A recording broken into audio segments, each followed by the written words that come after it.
laporan yang tidak ada gunanya atau tidak ada manfaatnya ya bagi seluruh masyarakat. Saya kira itu. Video yang tadi dipertanyakan video apa sih? Video yang tadi dipertanyakan ya karena saya nggak lihat lagi karena saya dipertanyakan nggak ada hubungannya dengan itu ya nggak perlu saya jawabkan. Itu. Ada pertanyaan lain mungkin yang substansi yang terkait dengan materi? Nggak ada karena video itu. Karena yang terkait dengan surat laporan itu ini harus jelas ya teman-teman. Jadi ini clear banget ya. Ini clear banget. Jadi LP itu ada pelapornya, tapi lucunya nggak ada terlapor. Sekali lagi ya, tidak ada nama terlapor. Jadi untuk para kuasa hukum yang kemarin sudah nyebut-nyebut nama, inisial dan sebagainya, hentikan tindakan-tindakan seperti itu. Itu tidak bagus ya untuk masyarakat. Karena ternyata tidak ada terlapornya. Jadi kalau tidak ada terlapornya, saya nggak perlu jawab. Karena kalau saya menjawab, jangan-jangan saya nanti jadi saksi. Kalau jadi saksi dan saudara yang terlapor itu adalah saksi saudara saya, ya saya nggak boleh jadi saksi. Atau misalnya yang terlapor itu adalah untuk pribadi. Loh, saya malah nggak boleh lagi itu untuk menjawab seperti itu. Daripada itu mubazir, ya lebih baik dari awal saya tanyakan terlapornya mana. Ya, ketika tidak ada terlapornya, ya sudah, saya senyum saja. Penyidik juga ngerti, ya Pak, nggak ada terlapornya, kita maksudnya. Nah, yang kedua adalah lokus dan tempusnya sudah jelas banget. Ya, terjadi di Jakarta Selatan hari nggak ada Rabunya, tapi tanggal 26 Maret 2025. Udah, sepanjang tidak ada pertanyaan soal itu, ya nggak perlu kita jawab. Ya, karena itu pertanyaannya menyangkut soal itu. Kemudian yang paling penting lagi, saya juga mempertanyakan, ini kan ada pasal. Ya, di samping pasal 311, 310, 27 ayat A, ada juga pasal yang mau dimasukkan ke dalamnya ya, pasal yang diselundupkan. Saya nggak tahu menyelundupkan siapa. Ya gitu. Itu pasal 32 dan 35 Undang-Undang ITE.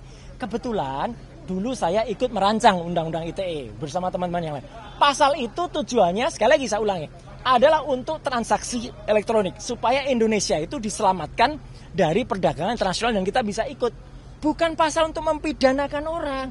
Jahat sekali kalau ada orang menggunakan pasal itu untuk mempidanakan seseorang. Kayak dulu kasus Mbak Prita Mulyansari. Jahat sekali. Ya Omni Batavia waktu itu mempidanakan Mbak Prita gitu loh. Sama dengan ini. Karena pasal itu ancamannya sangat tinggi. Dan pasal itu misalnya, saya kasih contoh. Ada orang ya mentransfer 1 juta. Kemudian dalam bukti transfernya saya ubah jadi 10 juta. Itu saya bisa kena pasal itu. Di pasal 32. Ada orang memposting sebuah dokumen elektronik namanya ijazah misalnya. Dia katakan itu asli gitu. Padahal ternyata orang yang punya ijazah mengatakan saya nggak pernah mengeluarkan ijazah itu loh. Lah berarti yang memposting ijazah itu salah seorang kader dari partai itu. Kena pasal itu harusnya. Justru itu ya kalau yang smart begitu. Jadi saya tadi tanya dokumen elektroniknya mana? Belum ada Pak dokumen elektroniknya. Ya sudah. Kalau belum ada dokumen elektroniknya ya nggak usah diterima. Jadi saya tadi tidak minta berhenti, tapi memang selesai pemeriksaannya. Selesai karena tidak ada lagi yang bisa ditanyakan, ya. Karena jawaban saya smart, sharp pada pertanyaan-pertanyaan yang harusnya ditanyakan. Dan penyidik sekali lagi anak buah Pak Kapolda dan juga anak buahnya Pak Kapolri menjalankan tugas dengan baik. Dia juga nggak ngeyel, ya. Dia tanya, oh iya Pak, baik Pak. Kalau profesional dan malah kita kasih kuliah tadi. Panjang ngobrol di dalam bagus sekali dan juga bagus jam 12 tadi saya diberi waktu untuk sholat zuhur, makan, sholat, kemudian juga hari ini begitu sudah selesai ya selesai udah di print clear semua sudah saya teken tanda tangan ya dan saya berharap hal yang sama terjadi pada teman-teman yang mungkin ikut diundang ya saya harapkan mereka menjawab dengan sharp and clear and clean dan smart gitu. Next agenda kira-kira ada di belum ada karena selesai karena pemeriksaan saya selesai saya tidak minta berhenti atau dihentikan tidak ya Anda tahu teman-teman saya alhamdulillah sehat walafiat ya gitu jasmani meskipun rohani saya tadi juga bilang di dalam saya rohani agak lihat ini apa ini pasal kok banyak sekali kayak gini ya gitu jadi kita juga berhak menanyakan loh jadi teman-teman kalau diundang itu jangan seperti tiba-tiba kita dituduh sesuatu yang nggak jelas pasalnya kita pertanyakan. Kebetulan pasal-pasal itu saya ikut membuat dulu.